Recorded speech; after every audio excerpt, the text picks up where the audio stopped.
Frank Ricchi says he is ready to do battle at BKFC 14.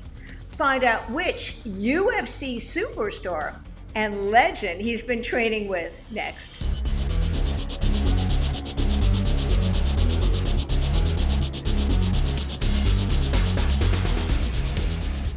Susan Cingari here with BKFC fighter Francesco Ricchi, who has a big fight coming up at BKFC 14. How are you today, Frank? Good. How are you, Susan? Thanks for having me. Thank you. You're very welcome. So, how is training camp going for you? Good. I actually just got done training. I'm over at the Delray Beach Boxing Gym, and good. No injuries, no complaints. Are you doing anything differently to prepare for your opponent? Not necessarily, no, because I have a big history of fighters falling out and me having to fight somebody different. So in that sense, I'm just kind of honing in my skills, and then whoever they put in front of me, they put in front of me. So, when you say fighters falling out, you mean they cancel? Yeah, I have, numerous times. To be honest with you, the majority of my fights, out of the last 10 fights, maybe 8 of them were last minute replacements or 7 of them were last minute replacements. So I just kind of focus on my skills. And to be honest with you, it's a little bit easier now that it's bare knuckle, that all you have to worry about is one aspect. Whereas in MMA, you have to worry about wrestling, kickboxing, grappling, you know. So it's good. I mean, at the end of the day, I don't really change my preparation. I change my preparation just in the slight sense that I emphasize a little more on boxing compared to wrestling as much, but I still do everything else. Like I was wrestling last Monday, and I was doing kickboxing last Saturday. So it's not like I only focus on one thing. So, Speaking of last minute replacement, so much of the fight is mental. How do you deal with that? Because you've had so many opponent changes. I mean, at the end of the day, I enjoy what I do, and I feel like as long as you don't lie to yourself, you'll have fun in there, and that's exactly what I do. I mean, I'll give you an example. My last fight, the bare knuckle BKFC 10, I think it was. I fought a guy named Fred Pierce. He was not a last minute replacement, but he was definitely a late replacement. And the week of the fight, I had, I mean, an amount of things to take care of with work. I still put in at least 50 hours a week in my shop. And the Saturday of the fight, I worked 9 to 5. And when I finally got to the back and I was warmed up and I had my wraps on, my hand wraps on, I had the biggest smile on my face. And my coach looks at me and he says, "You're a bit of a psychopath." And I'm like, "Why?" And he says, "I've never seen somebody smile in a situation like this." And I told him, I says, "Now it's finally time to have fun. Now I'm actually enjoying myself. Now I'm actually doing what the hell I want to be doing." Nobody chooses to work. Everybody kind of has to. Of course, you choose your career path. You choose what you do for work. Many people love what they do. Many people don't.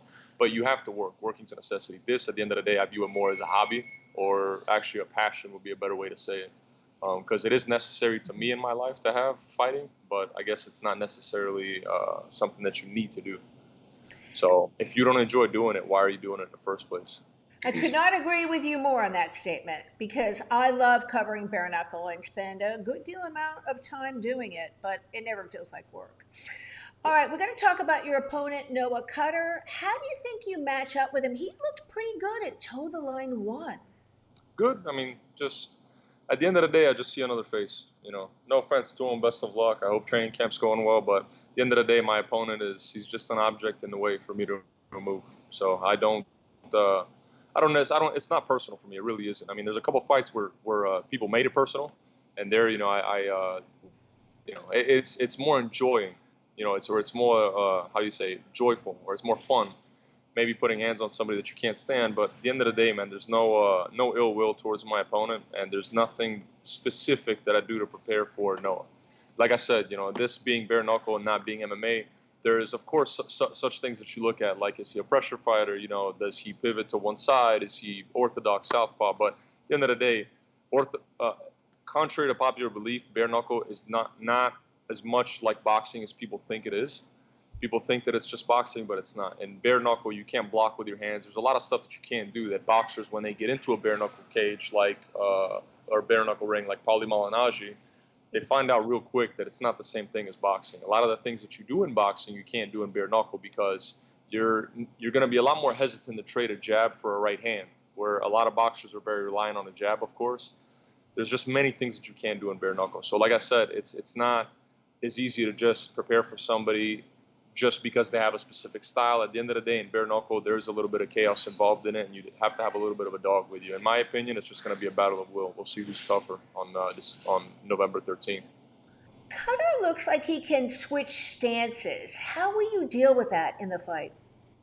If anybody's seen my fights, I switch stances all the time as well, so I'm comfortable from either or. At the end of the day, it doesn't matter. There's without getting too much in detail, but there's sequences and there's combinations that you can start and finish for both stances. Like southpaws are more susceptible to left hooks and vice versa. I mean, at the end of the day, there's really not anything I think that's going to phase me. I've been training with every type of opponent: tall, large, small, pressure fighters, actual boxers, people that are very reliant on their size, people that are southpaws, people that aren't southpaws, people that switch very often, people that are very unorthodox. So at the end of the day, I don't think that there's anything, with all due respect, that Noah can throw at me that I haven't seen before.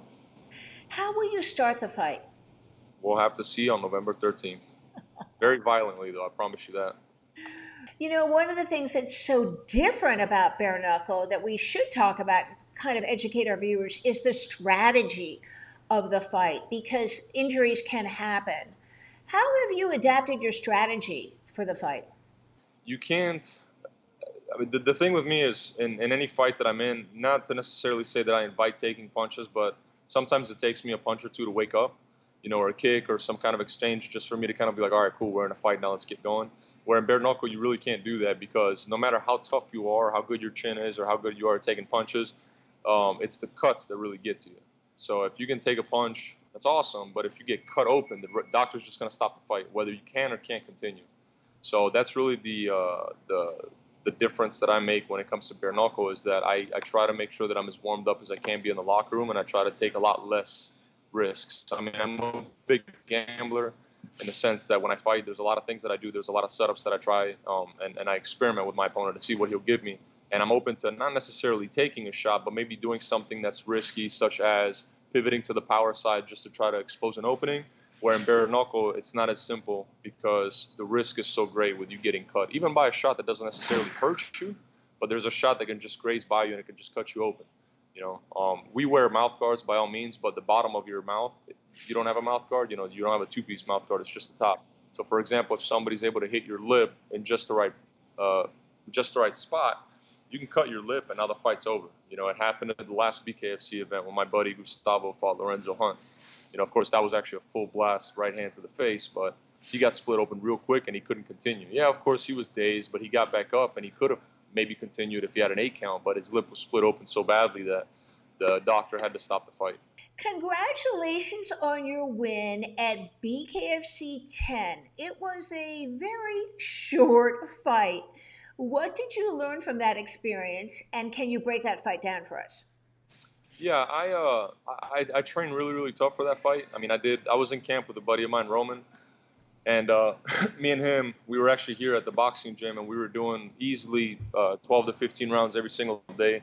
I had my man Jameel McCline, which used to be a former pro boxer, really credentialed boxer. He beat Shannon Briggs. He was my head coach. Him, my buddy BT Newton, who beat TFBMO and amateurs.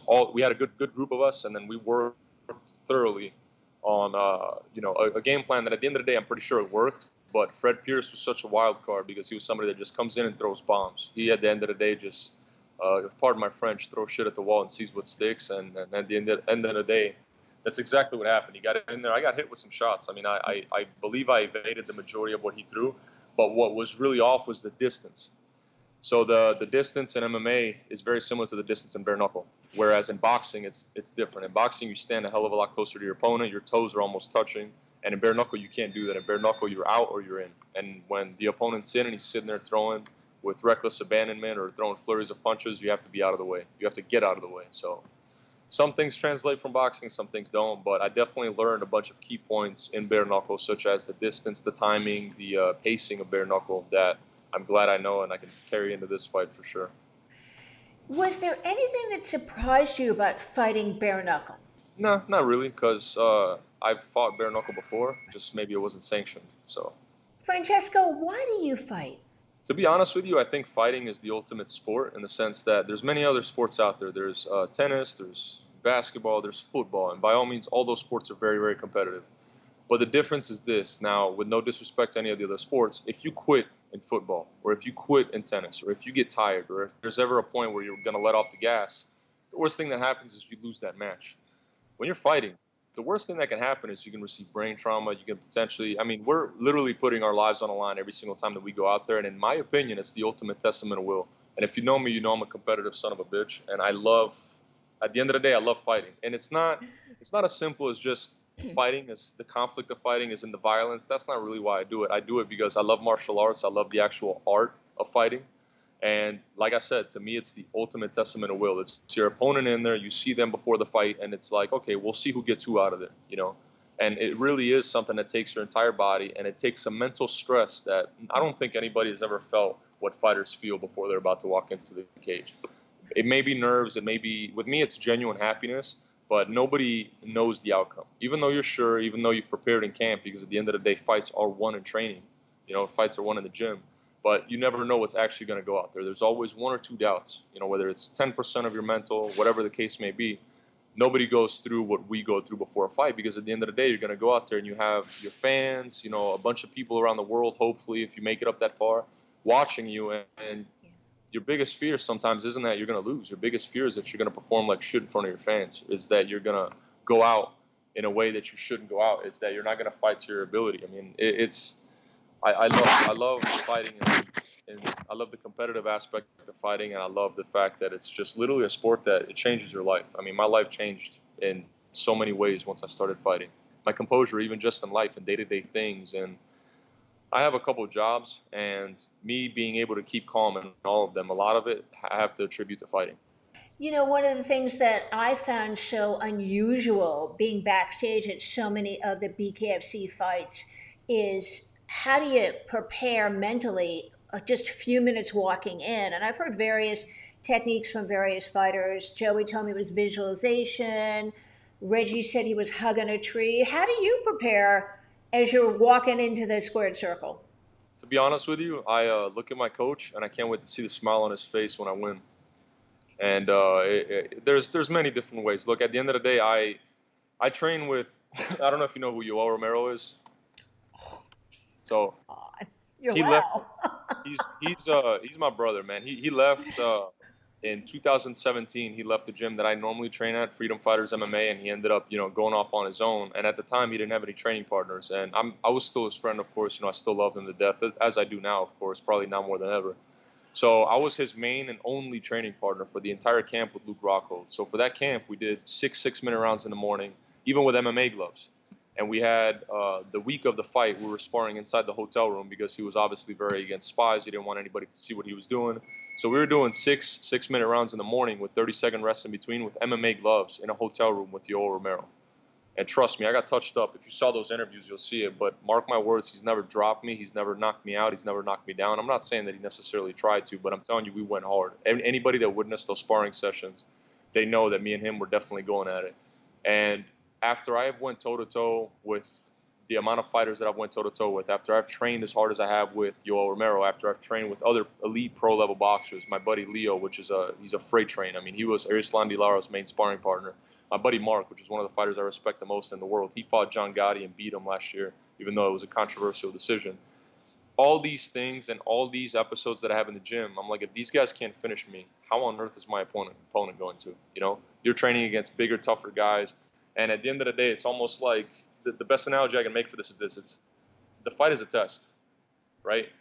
If you had a test the next day and you come into class and your teacher says, okay, today we have a quiz, and you didn't study the word bank at all. You have no idea what none of the words mean, right? You have nobody near you for you to cheat on. You're going to be panicking. You're going to be scared shitless because you have no idea what you're doing. You're nervous. You're not prepared. But if you were up all night studying and all 20 of those questions that you know are going to be on that test, you know them. You know every single answer. You'll be pissed off when the teacher tells you that there's not a test. By the way, Yoel Romero is a beast in a good way. Hola, Yoel. Usted es mi favorito. I love him to death, man. He taught me a lot. He taught me a lot. I mean, I've gotten the pleasure of now being really close friends with him, and he's a great human being. You know, I wish that he was still at the gym where we were at, where I met him, because that's my head trainer, Manolo Lopez. He's, in my opinion, the best coach in the world. Yeah, I still love Yoel. I still go train at his gym, and you know, I still train at my gym, and at the end of the day, man, he's forever going to be, I look at him as a brother. He knows that I'm there for him no matter what. He's always been there for me. I mean, I went to the hospital last year. I broke my fibula in training, and he was like the first person that showed up at the hospital was Joel. So, I mean, I have a very special place in my heart for that guy. What do you like to do when you're not fighting? When I'm not fighting, I love fishing, to be honest with you. I'm a big-time spear fisherman. I love the water. And, yeah, I like, I have a shop where I work on older cars. I restore older cars and work on some Excederinis and some relative exotics. And I like working, to be honest with you. I like cleaning up the shop. I like going fishing. I love skiing. I mean, I try to be as active as I can, and I love spending time with my family. At the end of the day, when I'm not fighting, I'm working, and if I'm not fighting and I'm not working, then I'll try to do one of those things aforementioned. You know, training camps are expensive. So how do you deal with that? To be honest with you, I work sometimes 60 hours a week just at the shop alone, and then I have to put in another 20 hours or so because I'm also a yacht broker. So I sell yachts. Yeah, the boat show just passed actually. So, but I'm also a yacht broker, and between those two things, I mean, they take up a large portion of my week. I mean, there's not one day, not Saturday, not Sunday, no day of the week that I don't work. I work every single day of the week, and I'm pretty busy. I mean, right now I had to scale down because of COVID, so I don't have as many employees as I used to have.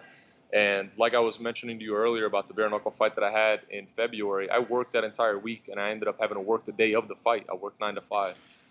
So it's tough. It's expensive for me to go through training camp, but I do it because at the end of the day, training is also what gets me to keep moving forward when it comes to work. Like if I work all day and then I go train at night, I have more energy the next morning than if I would have just went home and slept, for example. I know it sounds crazy, but mentally, it's draining to only work. All right, Frank, who is the hardest puncher you faced in the ring or in MMA? Without a doubt, Romero. Without a doubt, Romero. There were some days where, I mean, Romero lives, so he trains down in Cutler Bay. So I have to drive, whether I come train up here at the Delray Boxing Club or whether I have to go train down in Kendall at my gym or Yoel's gym, I have to drive an hour. Like my general rule of thumb is that I have to be in the car for an hour every single day that I go train. There's no gym close to home except for my garage where I have weights and a punching bag. There's no gym close to home that I actually go to train. So every single time that I go train, it's always a couple-hour commute. So I go train down there with Joel, and every time that I go down there, I always have some friends that come with me because of the drive. Obviously, it's always better to go with some friends. And like I said, I've never gotten dropped or rocked by Yoel, but son of a bitch, he's by far the hardest puncher that I've ever faced. I mean, there's some times where he hit me and I just could see into the future. I mean, it was, you know, and I kept going. I kept pushing myself as hard as I could because I knew that he had to get ready for his fight. But he is, I mean, how long do people go with him in the fight and they come out with the injuries that they come out with? And I've done as much as I could, you know, and I'm not comparing myself to his opponents by all means because it's different when you're fighting in a cage. But, I mean, me and him have exchanged head kicks, punches. I mean, it's by far, he's the hardest puncher that I faced. And actually, him and my buddy Leo, they're the hardest punchers I faced. I mean, it's a different level of respect when you're sparring them because you know that at any second they can put your lights out. So the game plan kind of changes a little bit even when you're sparring them. So You came from Italy. What was the transition like for you to come from Italy to the US?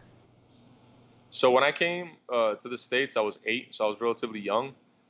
And at first, I didn't fit in school because my mom and I mean, when we came over, we didn't have a lot of money. We were living in a 1-1, and my mom and dad they were both working full-time jobs. Now, obviously, we're doing a lot better, but it was tough because I would always go to school with the same clothes, and it wasn't like the same clothes that I wore the day before, but it was the same 2-3 pairs of khakis that I had.